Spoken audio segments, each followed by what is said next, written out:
खेलता था।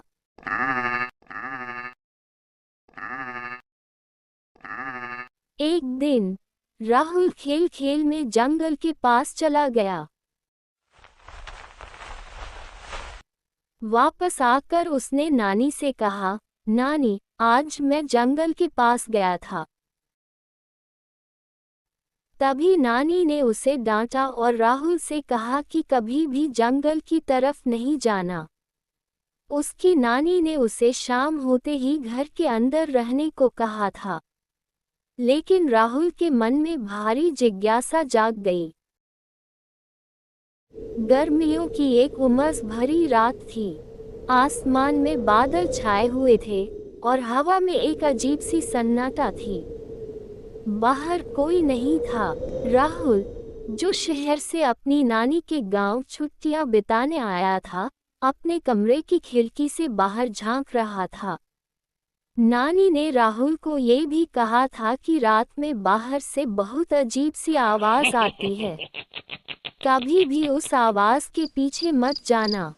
जो जाता है वह वापस नहीं आता। लेकिन राहुल को ये सब बकवास लगा। वह आधुनिक सोच का लड़का था, भूत प्रेत की कहानियों पर विश्वास नहीं करता था। उस रात के 12 बजे अचानक उसे दूर से एक कमजोर सी आवाज सुनाई दी। बचाओ, मेरी मदद करो। राहुल यह आवाज सुनते ही चौंक गया।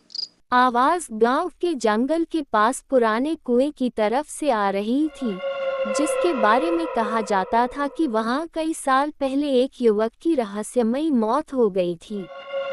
उसके बाद से कोई उधर नहीं जाता था, और जो जाता था वह लौटकर नहीं आता था। राहुल का दिल तेजी से धड़कने लगा, लेकिन उसने हिम्मत जुटाई और अकेला लेकर बाहर निकल गया। आसमान में चांद था। उसके बाद राहुल ने महसूस किया कि हवा में एक गंध थी, सड़े हुए मांस जैसी। वह फिर चलने लगा। जैसे जैसे वह कुएं के पास पहुंचा, आवाज और तेज हो गई।